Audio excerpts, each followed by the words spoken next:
안녕하세요. 오늘 앞으로 전망될 우리나라와 일본의 관계에 대한 얘기를 해보겠습니다. 이에 대해 이야기하기 전에 우선 지난 한 달간 우리나라와 일본의 관계에 대한 추이에 대해 알아보겠습니다. 2019년 7월 1일 일본 경제산업성이 반도체 및 디스플레이 제조 핵심 소재의 수출을 제한하기로 발표하면서 본격적인 대한국 경제 제재에 돌입하였습니다. 일본은 이번 시행령 강화 취지가 국제평화와 안전 유지를 위해서라고 주장했습니다.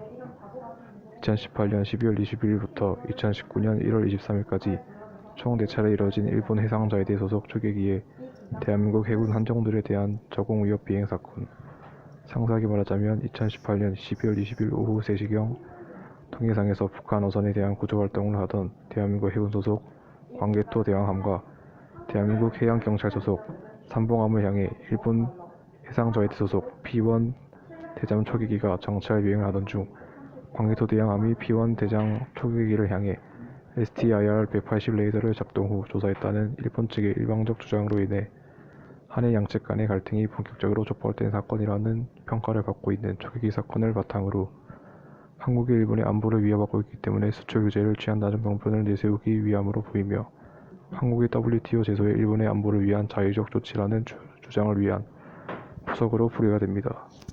이는 2019년 대한민국 대법원의 일제 강제징용 손해배상 사건 배상 판결 및 해당 기업의 자산 압류 및 매각 명령에 대항해 일본이 한국에 대해 단행한 일련의 경제 제재 조치로 풀이됩니다.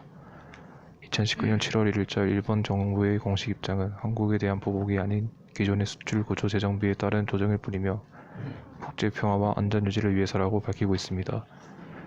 2019년 7월 1일 일본 경제산업성이 반도체 및 디스플레이 제조 핵심 소재의 수출을 제한하기로 발표하면서 본격적인 대한국 경제 제재에 돌입하였습니다.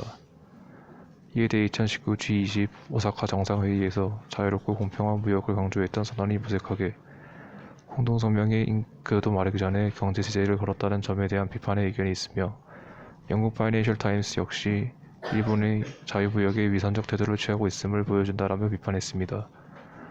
일본 기업과 언론, 전문가들 역시 이번 조치가 실리적으로 일본에 유리하지도 않으면서 명분상으로 문제가 많다고 지적했으며 자유무역을 훼손한다라는 국제적 비난이 두려워 보복 조치임을 부인하는 이중적 태도를 보인다고 비판하고 보복의 연쇄인 승자가 없다는 해설 기사를 싣기도 했습니다. 일본의 아소다로 재무상은 이외에도 한국인의 일본 취업 제한뿐만 아니라 이민과 여행, 온갖 비자 발급 전격 취소를 통한 배척 정책과 송금 거래 제한 등의 제재 수단이 더 있다고 발언한 적이 있습니다. 다만 아소다로 재무상의 이 발언 이후 송금 비자 금지는 현실성이 없어서 일본이 선택지에 올릴 수 없는 내용이라는 일본 정부 관계자의 말이 나왔고 바로 한일 외교 당국자 회의가 진행되었습니다. 이번 제재를 주도한 인사는 이마이 다카야 정부비서관이라는 것이 정설입니다.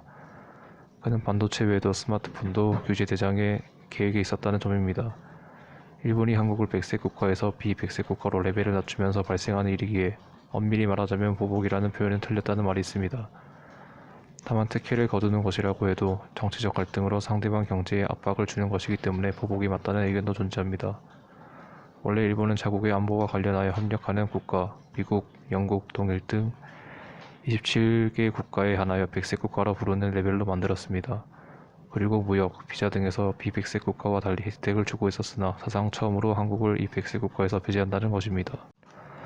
물론 상述대로 일본이 실제로 거래 절차에 차별을 두거나 거래 거부에 나설 경우 WTO 협정 위반이 될 수 있고 아래에서 이야기하듯 일본이 대외적으로 밝힌 백색 국가의 조건을 한국이 다 충족하고 있다는 점에서 이에 대한 해명이 부족하면 WTO 제소 시 일본에 불리하게 적용할 수도 있습니다. 지금까지 지난 한 달간 한일 관계의 추이에 대해 알아보았습니다. 지금부터는 한일 관계의 전망에 대해 알아보겠습니다. 반도체를 비롯한 디스플레이 부품 및 소재의 한국 수출에 대한 심사 강화 혹은 절차상 혜택 삭제일 뿐이므로 아직까지 이렇다 할 피해는 받지 않고 있으니 지켜봐야 할 단계입니다.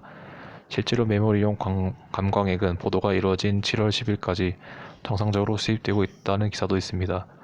그러나 발표 일주일 만에 코스피 마이너스 2.20%, 코스닥 마이너스 3.67%, 삼성전자 마이너스 2.75% 등 시총 상위 종목들이 동반 하락하기도 했습니다. 한일 관계가 나빠질수록 동아시아 전략에서 불리한 미국 입장 이번 사태 해결에 중요한 변수가 될 것으로 보입니다. 미 국무부는 7월 1일 일본의 경제 제재에 대해 한미일 관계가 중요하다라면서 원론적인 입장만 재확인했습니다. 표면적으로는 미국이 그동안 해왔던 것처럼 한일 관계에서는 역사와 경제 분야에서 기계적으로 중립을 지킬 확률이 더 높아 보입니다. 물론 사태가 심각해진다면 미국 측에서 중재를 나설 가능성은 열려 있습니다. 한미일, 나아가 미국이 그리고 있는 태평양 동맹에 한국은 꼭 필요하기 때문입니다.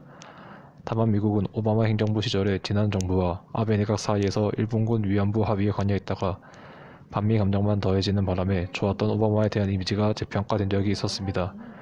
실제로 2018년 이후로 도널드 트럼프의 지속적인 친한 행보로 인해 트럼프에 대한 한국인들의 지지가 나날이 올라가고 있으며 반대로 버락 오바마에 대한 평가는 지속적으로 추락하는 중입니다. 이와 같은 전례 때문에 최소한 미국이 역사 문제와 관련된 한일 관계에서 일본 편을 들어 한국의 강제징용 관련 피해를 감수하라고 적용할 수는 없을 것으로 보입니다. 지금 당장은 반도체 공급 과잉기라서 오히려 생산이 줄어드는 쪽이 제조사에게는 호재에 더 가깝고 일본의 경제 제재 효과가 있어서 반도체 생산에 차질을 빚는다면 품귀 현상으로 인한 가격 상승은 불보듯이 뻔하기 때문에 주요 반도체 수요처인 미국의 IT 기업에도 큰 영향을 줄 수도 있습니다. 더구나 우연히도 수출 규제 발표 약 보름 여전인 6월 중순에 미에현 요카이치 도시와 웨스턴 디지털 합작 반도체 공장의 정전이 발생, 2D 낸드 생산에 큰 차질을 빚고 있는 실정입니다. 이미 시장에서는 요카이치 공장 정전의 여파로 반도체 가격이 올라가던 중이었습니다. 미국은 미국, 중국 무역 전쟁의 일환으로 정보통신기술 서비스 공급망 확보에 관한 행정명령을 발령했는데 사실상 하웨이에 대한 제재입니다. 그런데 5G 장비에서 하와이 제품이 가성비가 좋은 관계로 동남아의 5G 통신사 장비 수주에 나서자 미국은 한국 기업이 나서달라고 하며 사실상 5G 장비 유력 대항마인 삼성전자를 겨냥해서 발언하기도 했습니다. 그런데 이번 일본의 경제 제재로 인한 효과로 삼성전자에 영향이 간다면 이는 미국의 하와이 견제를 방해하는 상황이 되는데 트럼프 행정부가 해당 사태를 좋게 볼 리가 없다는 의견도 존재하지만 위 단락에서 언급한 WSJ 중국 수혜자로는 이런 문제점을 돌려서 지적했다고 볼 수 있습니다. 미국 기업의 경우 마이크론이 반사이익을 얻을 수 있다는 분석이 나왔지만 세급에서도 마이크론의 시가총액이 삼성전자의 시가총액에 미치지 못하는 규모인데다가 시장 점유율 면에서도 1, 2위에 해당하는 삼성전자 및 SK하이닉스의 DRAM 점유율이 무려 75%에 달하는 만큼 단기간에 따라잡기도 힘들고 만약 국내 기업들이 생산 차질이 발생한데도 마이크론이 수급을 대체하기는 어려울 거라는 반론도 있습니다. 오히려 이보다 규모가 더 큰 기업이 퀄컴과 애플이 피해를 볼 수도 있다는 분석도 나왔습니다. 7월 20일 내 일본으로부터의 수입액이 전년 대비 14.5% 감소함과 동시에 반도체 수출액이 전년 대비 30.2% 감소하면서 우려가 더 커지고 있습니다. 분쟁 해결의 가능성에 대해서는 우선 양국 기업이 이월 타격을 생각하여 조속한 해결을 촉구한다는 목소리가 지속적으로 나오고 있으나 가능성이 현저히 낮다는 지적입니다. 일본은 명분과 신뢰라는 측면에서 모두 물러설 수 없습니다. 우선 일본 정부는 한국에 대한 개인 청구권이 소멸했다고 간주한 전후 배상 체제에 대한 도전으로 여기며 여기서 밀리게 되면 한일 기본 조약의 근간 자체가 흔들린다고 판단하고 있습니다. 또한 전후 배상으로 인한 경제 피해가 상당할 것이라고 생각합니다. 대법원 판결 이후 한국에서 관련 재판에서는 전부 피해자 측이 승소하고 있는데 개인당 보상금이 1억 원에 달합니다. 이후 추정 피해자는 더 늘어나서 14만 명 이상으로 추정하고 있습니다. 게다가 대상자가 죽어도 그 유족이 대신 소송하는 것도 가능합니다. 또한 이것이 위안부 배상 판결 소송까지 확대된다면 그 추정 액수는 가늠하기 어렵습니다. 무엇보다 아베 본인부터가 한국 정부와 그 수정을 공개적으로 무시한 데다가 절대 물러설 의지가 없음을 표출할 정도로 개인적인 자존심으로라도 버틸 것이라는 의견이 강합니다. 위에 강창일 일본 발언에서도 잠깐 언급됐듯이 이번 결정은 고노다로 외상도 사전에 몰랐다는 말이 일본 정계에서 돌고 있는데 이게 사실이라면 아베 총리는 외교 라인을 무시한 채 경제 산업성 대신 및 일부 측근 간의 의견을 교환한 채 상당히 독단적으로 큰일을 저지른 것이 됩니다. 중앙일보에 따르면 고노 외상은 이 사실을 신문을 보고 알았다고 합니다. 이런 무모하고도 할 수 있는 행적에 일부 전문가는 아베가 이번 정부 이후 반일로 기울어진 한국 정부의 불만을 품고 행동했다는 분석도 내놓고 있습니다. 한국 측에서의 양보도 현재로선 기대하기 어려운 상황입니다. 겉으로는 일본 대중문화 개방 이후로 활발해진 민간 교류로 인해 일본에 대한 감정이 나아진 것처럼 보이지만 애초에 일본의 우경화와 과거사 부정, 독도 영유권 주장이 계속되는 한 대한민국에서 반일 감정은 사라질 수 없습니다. 이런 상황에서 아베 신조 재집권 이후 튀어나온 과거사 부정 망언, 지속되는 야스쿠니 신사참배에서부터 이 갈등이 시작되었고 2019년 초에는 일본 해상 초계기 저공 위협 비행 사건까지 터진 탓에 특히 이번 정부에 들어서 국민들의 일본에 대한 인식은 중국이나 오히려 급격하게 평화 모드로 전환한 북한과 비슷하거나 더 악화가 된 경우도 있기 때문입니다. 대한민국 국민들의 감정뿐만 아니라 대한민국 정부의 반회적인 행보도 영향을 준다는 의견도 있는데, 해당 의견 측에서는 현 대통령이 트럼프와 아베와의 3자 면담에서 일본은 동맹국이 아니다 라고 발언한 것과 청와대에서 일본 정부의 긍정적인 칼럼에 게재한 조선일보를 향해 토착 배구라는 표현을 쓴 점을 들면서 사드 보복 이후로 산불 정책으로 대표되는 중국에 대한 저자세와 대비되는 행동이라고 비판하고 있습니다.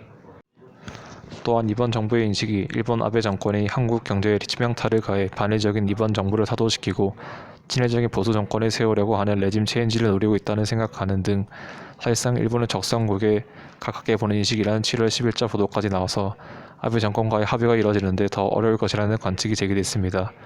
실제로 칠레에서는 미국이 실행한 압박의 결과로 살바도르 아엔데 정권이 무너지고 피노체트 정권이 들어섰습니다. 하지만 이번 정부를 몰락시키고 친일 정권을 세우는 것이 아베 신조의 목표라면 그 성공 가능성은 별로 높지 않습니다. 칠레와 한국의 상황이 너무 다르기 때문입니다. 우선 칠레는 살바도르 아엔데 건을 제외하면 미국에 대해 적대적인 입장을 취할 역사적 명분이 그리 크지 않았습니다. 미국이 칠레와 가깝다고는 하나 서로 국경을 맞대고 있지는 않아서 지속적으로 분쟁이 일어날 요인도 잘 없었습니다. 게다가 아우구스트 피노체트 정권이 미국의 힘을 빌어서 일어났다고는 해도 칠레 입장에서는 미국은 외교적 경제적으로 매우 중요한 파트너라서 마냥 반미적인 여론만 있지도 않았습니다. 한국의 역대 군사 독재자들의 독재를 미국이 묵인하는 바 있음에도 불구하고 한국인의 여론이 온전히 반미로 돌아서기는커녕 여전히 강력한 친미 성향을 띠는 것과도 같습니다. 반면 일본에 대해서는 이미 임진왜란 및 일제강점기 시절의 비극적인 역사로 인해 반일 감정이 뿌리 깊게 박혀 있으며 현재도 아베 신조 정권이 노골적으로 한국의 안보를 위협하는 상황이라서 친일 성향의 정권이 들어설 가능성은 매우 낮습니다. 그나마 친일 성향이 매우 강한 정당조차도 일본 정부의 입장을 옹호하는 것에 대해 네티즌들로부터 토착 외교라고 비웃음만 사는 실정이고, 때문에 이번 정권에 대한 비판과는 별개로 특정 정당에 대한 대중들의 여론만 나날이 악화되는 상황으로 압박 수위를 더해가면 더해갈수록 불에 기름만 끼얹는 꼴이 되어 일본에 대해 더 강경한 자세를 공략하는 후보가 당선될 수도 있습니다. 미국의 중재 역시 당장은 기대하기 어려운데 현 트럼프 행정부 한일 간의 분쟁에 미국이 개입한 빈도수가 급격히 감소했습니다. 한일 갈등 폭발한 것은 트럼프 중재 상실 탓이라는 기사를 봐도 알 수 있습니다. 한일 간의 경제 분쟁이 촉발되는 와중에도 미국은 아무런 반응을 내놓지 않고 있습니다. 물론 트럼프나 아베의 이란 외교가 실패하자 그 즉시 트위터로 아베에게 별 쓸모없는 행위다 라고 지적했을 정도로 주요 이슈를 쥐고 있지는 않습니다. 그러나 현재 일본의 경제 보복은 미국이 중국에 하고 있는 적대 정책과 외형적으로 크게 다르지가 않고 때문에 미국이 이번 일에 직접 끼어들어 보복을 끝내게 할 대의적인 명분을 세우기가 쉽지 않습니다. 다만 이는 과거 버락 오바마 정권 시절에 한일 양국 간의 분쟁에 미국이 섣불리 개입했다가 양측이 불만만 산 것 때문에 이런 노골적인 분쟁에는 개입을 꺼리기 때문일 수도 있습니다. 실제로 2015년 한일 위안부 문제 협상 합의는 미국의 종지로 타결되었으나 끝내 합의 자체가 사실상 유명무실화되고 한일 관계가 파탄 지점까지 간 전례가 있으니 비슷한 성격의 이 분쟁에도 미국이 개입하기는 어려울 수 있습니다. 그렇지만 위에서도 봤듯이 이번에 일본이 대한민국을 대상으로 행하는 제재는 여러 서구 진영 국가들에게 심각한 안보 위기를 부르고 있는 만큼 어떤 식으로든 미국이 개입할 여지도 있습니다. 사실 도널드 트럼프에게 명목론이란 별 문제가 되지 않을 수도 있는데 미국, 중국 무역을 일으킨 것도 언제나 중국을 견제하기 위한 것일 뿐 별다른 명분이 없었고, 그럼에도 중국의 노골적인 팽창주의 정책에 대한 견제를 위해 이런 무역 전쟁의 필요성에 대해서는 서방 국가들도 어느 정도 공감을 하고 있던 차였습니다. 마찬가지로 이젠 서방 국가들이 안보상의 위기를 맞게 된 상황에서 동북 간의 서방 진영의 정세를 안정화하고 중국과 러시아가 어부지리를 얻는 것을 막기 위해서라도 미국이 개입하여 갈등을 조정할 가능성이 있습니다. 한편 여러 대안 중 하나로 제시된 한일 양국 기업 간의 공동 출자 재단안에 대해서는 현재 부정적인 상황인데, 과거 일본이 제시한 아시아 여성기금은 유엔에서 1997년 베이징 세계 여성대회를 위한 정치적 퍼포먼스라는 비판에 부딪혔고, 위안부 화해치유재단 역시 정부가 재단을 해산하는 절차에 돌입하면서 사실상 무효가 된 상황입니다. 해당 사건이 터진 직후 2019년 7월 3일에 사실상 해산 절차의 첫 단계인 해산 등기 절차에 돌입했으며 7월 21일에 정부에서 해산을 발표하기로 하였습니다. 일본 측에서 재단을 설립하고 합의해봤자 돈만 지불하고 그 어떠한 구속력도 지니지 못한다는 생각을 가질 가능성이 있습니다. 일본은 실제로 설립금 10억 엔을 전원액 출자하였습니다. 이 때문에 한일 양국의 분쟁은 조속한 해결을 담보하기는 어려운 상황입니다. 더욱이 일본은 이미 2017년부터 통화 스와프 중단과 한일 정부 간 교류 중단 등 독도 문제 및 위안부 문제로 한국에 대한 보복을 시작했고 지금까지 유지해왔으며 최근에는 후쿠시마 수산물 수입 금지에 대한 보복으로 한국 수산물의 검역 강화 조치도 강행한 상태입니다. 이번 보복 조치도 이러한 맥락에서 에스컬레이트 된 것인 만큼 한국에 대한 일본 보수 정권의 적대 의지는 강성적인 것임을 확고하게 드러나고 있습니다. 일본이 요구하는 강제징용권에 대한 제3국의 중재기관 설립안에 한국이 거부했으므로 앞으로도 관계는 더 악화될 것이라는 예상이 나오고 있습니다. 다만 정부 관계자가 강제징용 배상 및 수출 규제 문제 해결을 위해 일본과 물밑에서 접점을 찾으려고 노력할 의향이 있음을 명확히 한 입장을 내놓아서 아직 어떻게 될지는 섣불리 판단하기 어려운 상황입니다. 2019년 7월 30일 트럼프 행정부가 한일 양국의 추가적인 상호 적대 행위를 잠정 중단하는 휴전협정 스탠스틸 어그리먼트 체결을 촉구했습니다. 갈등 확산을 막고 협상 시간을 벌기 위해 냉각기를 가지라고 한다는 것입니다. 그러나 이번 발언이 분쟁 해결에 얼마나 도움이 될지는 미지수입니다. 1년 남은 미국 대통령 선거에서 트럼프의 재선이 힘들 것으로 여겨지고 있는 데다 차기 정권으로 예상되는 민주당은 공화당보다 일본의 손을 들어주는 경향이 훨씬 더 심하기 때문에 일본은 한동안 미국의 반응을 심각하게 생각하지 않을 가능성이 높습니다. 다만 미국 민주당의 가장 유력한 대통령 후보인 조 바이든은 김대중 대통령에게 호의적이었고 햇볕 정책을 지지했으며 부통령일 때 위안부 문제로 아베를 비판하기도 했기 때문에 트럼프가 낙선하고 바이든이 당선되더라도 한국의 마이너스는 아니라는 전망도 있습니다. 사실 가장 큰 문제는 보복 조치를 일본이 시작했다는 데 있습니다. 보복을 먼저 시작해놓고 뭔가 얻은 것도 없이 중단한다는 것은 패배를 인정하는 것이나 다름없는 정치적 타살 행위이고 이는 일본 문화에서 특히 치명적입니다. 그러나 일본이 얻고자 하는 것은 반대로 한국의 국민 정서와 정치적 환경에서 결코 받아들일 수 없는 것입니다. 결국 어느 한쪽이 굴복해야만 정결의 논리가 완성되고 이미 일본 스스로 정책을 바꿀 수 없는 지점까지 나가버린 셈입니다. 자국민의 지지율이 무너지지 않는 이상 어느 쪽의 정권도 타협이 불가능하니 끝까지 버티려 할 것이 뻔하며 설령 도중에 보복을 멈추고 싶어졌다 해도 억지로라도 탈출 논리를 만들 수 있는 시간, 즉 일본이 한국에게 충분히 타격을 입혔다는 식의 어필을 하기 위한 최소한의 시간이 지날 때까지는 대결 국면을 유지할 수밖에 없습니다.